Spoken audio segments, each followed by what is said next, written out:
I became who I became. I was on that path at that time. But in 75, that was my eye opener. Like, oh shit, this shit is, man, you know. But I was so dominant and so devoted and dedicated to my sports world that was something that was still far-fetched on my mind. Like, you know, I'm gonna play these sports, but if I do, I gotta do it like that.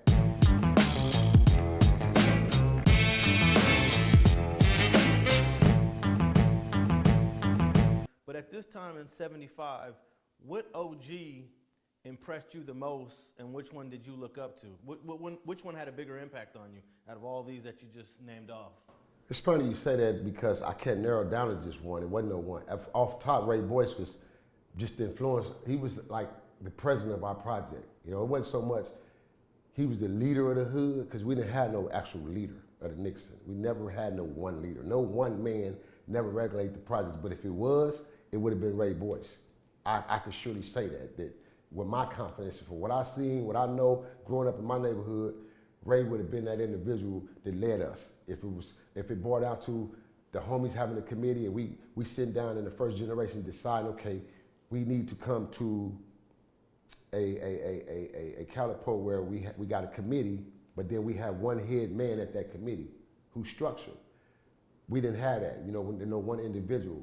He was like basically, the big homie became like the concierge of the hood. He was like the concierge, you know, he was the advisor, the go-to cat, you know what I mean? And so all the cats that grew up under him from the first generation, you know, that's what they did, you know, that was like, he was like the advisor, the go-to. But Ray was a beast, man. He was a monster, man. Well respected, well loved from all sides, not just from our projects, but from all the projects, you know what I mean? Because he was a squabbler, he was a straight fighter, you know what I mean? What about Junior Thomas? Oh, a fool, man. Another big homie. Yeah, the fact you even threw that name out there, man. Man, a nut, man. You feel me? A nut, man. Another big homie watching growing up was just crucial. You know what I'm saying? Now, which of the big homies kind of hung together? Because you know, there's always like a group, different groups of big homies. Oh, like which ones? Who would you see Ray Boyce with all the time?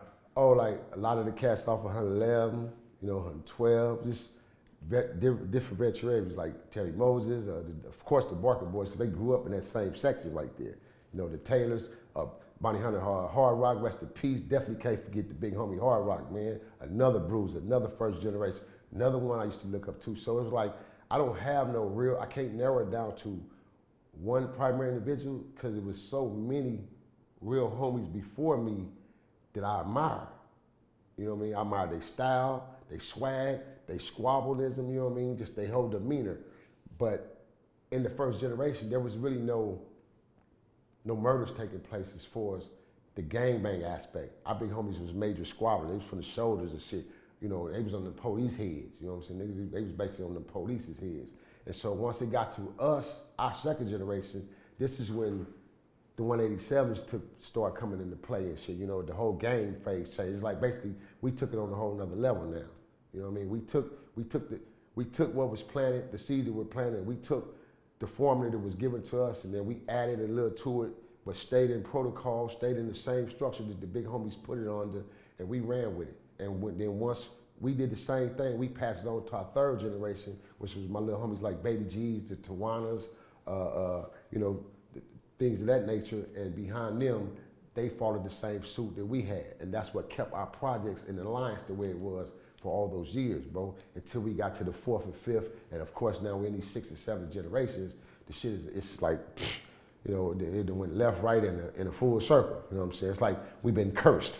Yeah. Every neighborhood in Los Angeles have been cursed, especially the harsh and the hard neighborhoods that once had their dominant, strong reputations. They ain't just my neighborhoods. Every neighborhood in Los Angeles, primarily the harsh neighborhoods, where the police was able to finally get in there and get control, we've been cursed, man.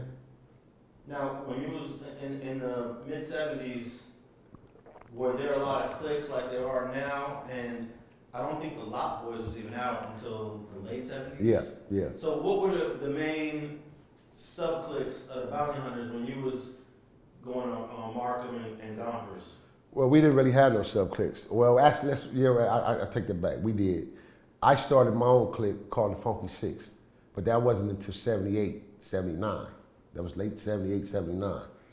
and I was 17, when I was 17 at that time, I was 17, so it was like, I started my clique. The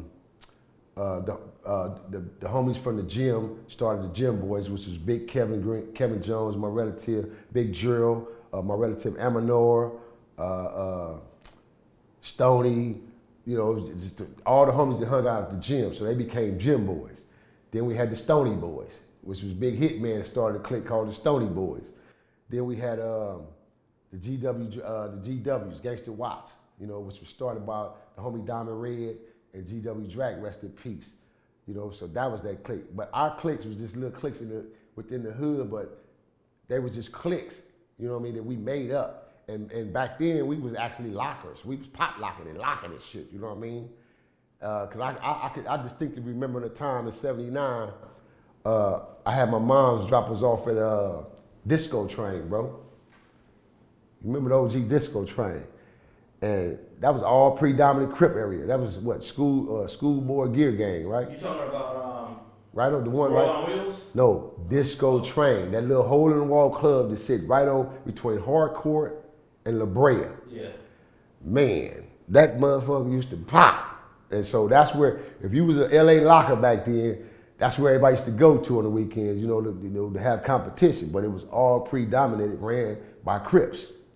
So we used to actually go up in there and infiltrate, like, you know, go up in there like we was pop lockers.